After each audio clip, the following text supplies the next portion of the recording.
Ең алдымен бетімізді мицеллярный водамен тазалап аламыз. Полностью жақсылап тазалаймыз. Ешқандай жир, ештеңе қалмау керек. Даже бетіміз таза болып тұрса да бір рет өткен дұрыс, себебі андай ауадан жиналған шаң бәрі бетте тұрып қалады да, и ол полностью базаны сіңдірмейді өзіне қарай. Дальше екінші кезекте біз бетімізге базаны жағамыз, полностью сіңдіріп, барлық жерлеріне жағып шығамыз. Көзге де, көзді қалдырмаймыз, обязательно көз. И дальше енді кезекте тоналка. Тоналканы біз бұл жолы тек көздің айналасына жасаймыз, себебі күрделі макияж болғаннан кейін бірінші көзден бастаймыз. Сол кезде бетіміздің тоны прям чистый болып тұрады. Кейіннен жасасақ, кейін ештеңе қалдықтарын түсірмей. Бірінші осылай бір бетке ығып, көздің айналасына ғана жағамыз. Маңдайға, бетке өтпейміз, тек көздің айналасына.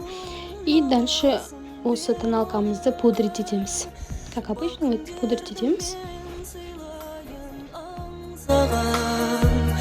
Бақытымда айырбастап қайғыңа, махаббатты мәңгі арнайын. Пудрамен жасап болғаннан кейін қасымызды бояймыз, міндетті түрде.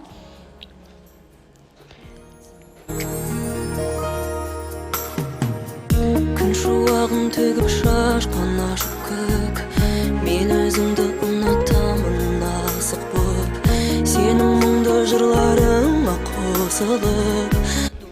Ендігі кезекте бізде тоналканы чуть-чуть көзімізге айналасына жағып шығамыз. Полностью екі көзімізге де. Желательно кисточкамен жағамызда полностью растушевка жасаймыз. Кейін белый немесе бежевый цветпен полностью как пудра ретінде зафиксировать етеміз жаққа тоналкамызды, чтобы біздің теніміз ұзақ сақталуы үшін. Дальше уже көзімізді бояуға кірісеміз. Енді растушевкасы жақсы болу үшін хайлайтерді алып, көздің жоғарғы ғана сүйек жағына қарай жағып растушевка жасап шығамыз. Екінші көзге. Осылай. Дальше көзімізді бояуға кірісеміз. Ең алдымен ақшыл қоңыр түсті аламыз. Тендағы самый ақшыл қоңырын аламыз, потому что постепенно біз жоғарылата бастаймыз. Көзіміздің ең бірінші шетінен бастаймыз да, жоғарғы қарай растушевка жасаймыз. Сразу жоғарыдан емес, тек кірпіктің жанынан бастаймыз, себебі самый темный цвет сол кірпіктің айналасы болу керек. Соны 2-3 рет жағып шығамыз да, жоғарғы жаққа қарай растушевка жасаймыз. Қарасаң, көздің қабақ жағын мен бояп жатқан жоқпын, себебі бұл жаққа біз пигмент жағамыз, жылтырлақ. Осылай жағып шығамыз, оны растушевка жасаймыз.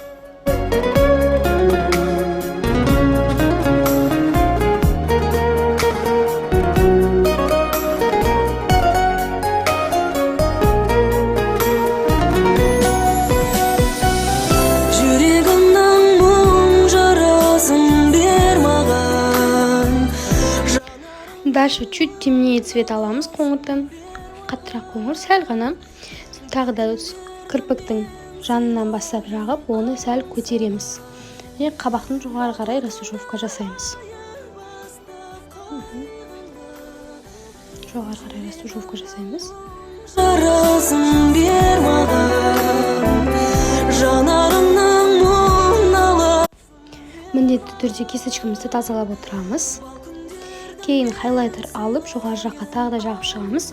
Аз ғана, себебі біздің растушевкасы жақсы болады сол кезде тендеріміздің. Сәл соз сақтап болады оны. Қалай видеода тұр, солай жасайсың ғой үшін.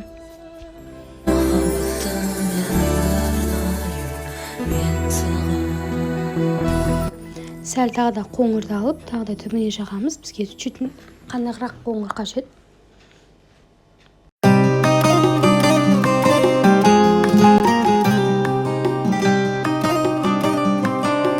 Енді самый темный цветті аламыз да, дальше дәл солай түбінен басап, кірпіктің жоғары қарай растушевка жасаймыз.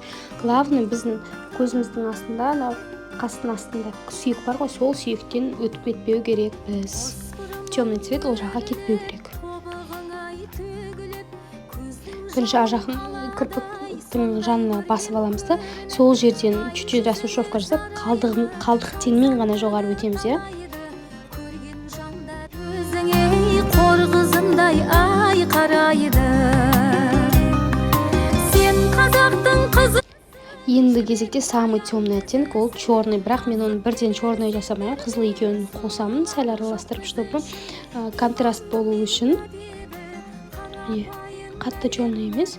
И осыны көрініп тұрғандай тазалап аламын кисточкамды, соны жайлап көтеремін.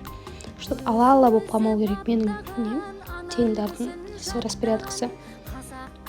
Қадірлі арыятын сақтаған, ұзын киіп жамылған, үлкендерге бағын. Ендігі очередте самый темный құр қараны алдым, міне соны жағып шығамын. Бірінші айналдырып аламын кірпігімнің жанында, айналдырып аламын.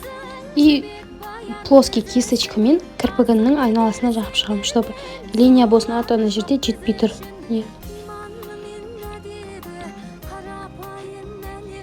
И осыны сәл қабаққа қарай жеткіземін, чтобы бізде четкий линия болмау керек қазір пигмент жаққан кезімізде. Жай көтеремін. Енді осыны растушевка жасаймын, міне жоғары қарай. Қабаққа кіргізбеймін, қабақтың төбесінен жасаймын, чтобы линия болсын, көз үлкейіп көрініп тұру үшін. Сәл қосамын. Хайлайтерді алып, осымен чуть-чуть растушевка жасаймын. Четкий линия қалып қалды менде қарадан, соны чуть көтеремін. И қазір қараның өзін алып жоғары қарай көтеремін. Видеодағыдай жасаймыз полностью.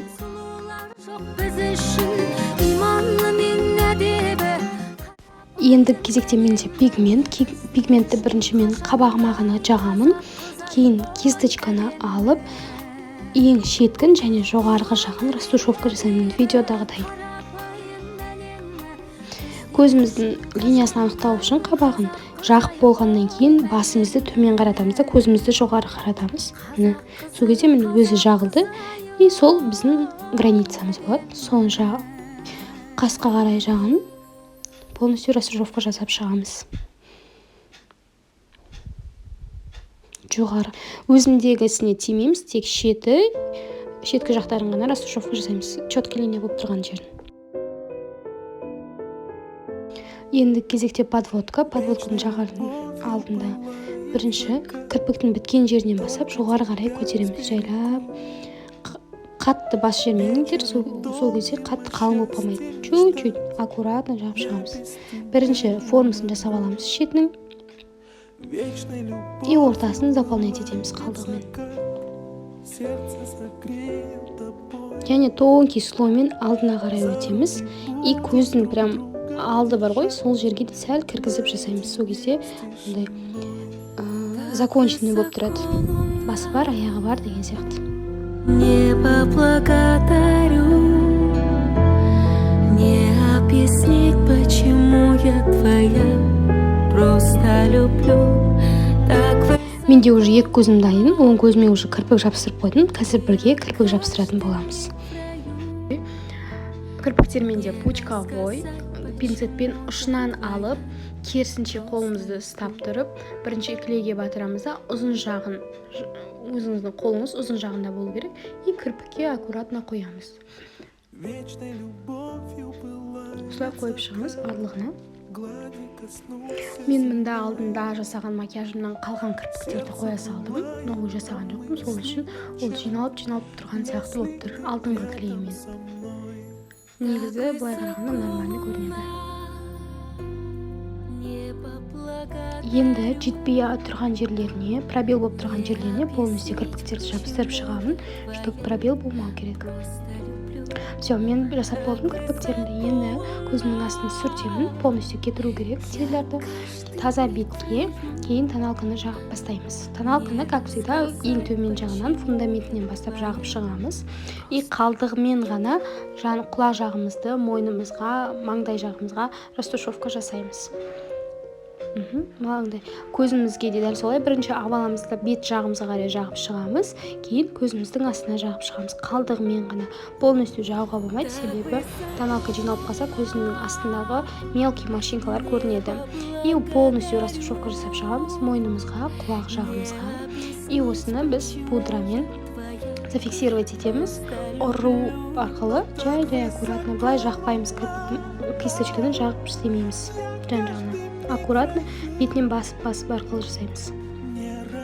бетімізді пудралап болғаннан кейін қолымызбен тексереміз, майы кетті ма, қатты бізге қолымызға жұғып тұрған жоқ па деген сияқты. И дальше корректормен бірінші темный цветті құлақтың айналасына қарай бірінші батырып аламыз. И қалған цветтерін растушевка жасаймыз. Мұрынға 2 саусақ жетпей түзу. И маңлайынан бетке қарай 3-ті жасасақ, сол кезде ровный, үздіксіз коррекция жасалынатын болады. Дәл солай екінші бетімізге жасап шығамыз. 3-ті жасаймыз. И төбеңгі маңлай жағын чөйчөт қалдығымен ғана жасап шығамыз.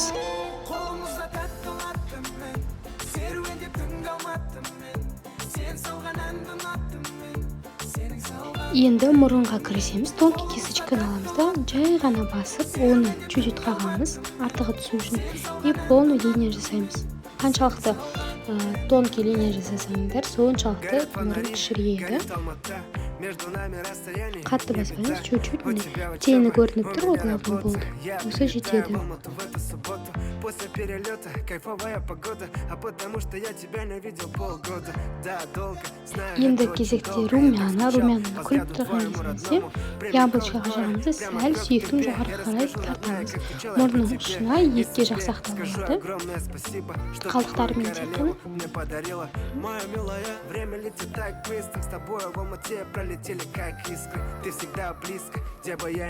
Дальше хайлайтер. Хайлайтерді сүйектің бетіне қарай сәл растушевка жасаймыз. Мұрнымыздың жоғарғы жағына и 2 бетке жасаймыз. Қастың астына да сәл қоссақ болады.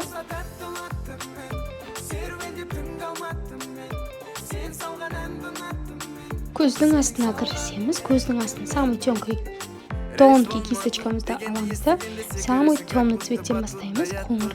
И оны төбедегі көздің екеуін қосылатын жерін мен бастаймыз да, екеуін бірге қосамыз. Кейін барып алға қарай сәл жылжимыз. Бірінші екеуі сол бөлініп тұрған орта болмау керек. Қоңыр цвет аламыз да, и соңынан бастап алдына қарай растушевка жасап шығамыз. Қоңыр цветпен соңынан алдына қарай қалдығымен ғана жасаймыз. Міне болды. Артық керек емес. Сол кисточкамызды әдемілеп тазалап аламыз да, белый тень алып, көзіміздің алдына жағып шығамыз. Менікі негізі жылтырлап тұрады. Шиммерный тендер, матовый емес. Ағым жақынан қарағанда әдемі көрінеді. Енді ерінге кірісеміз. Ерінді мен легкий жасаймын, темный жасамаймын. Ең астынан бастап бірінші түзу сызық сызғанда, сол сызықпен жоғары көтерілемін. Сол кезде сәл үлкейеді.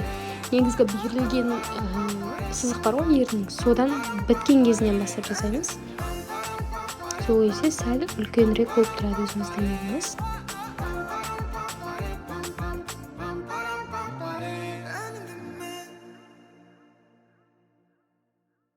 И дальше помада менде ненікі.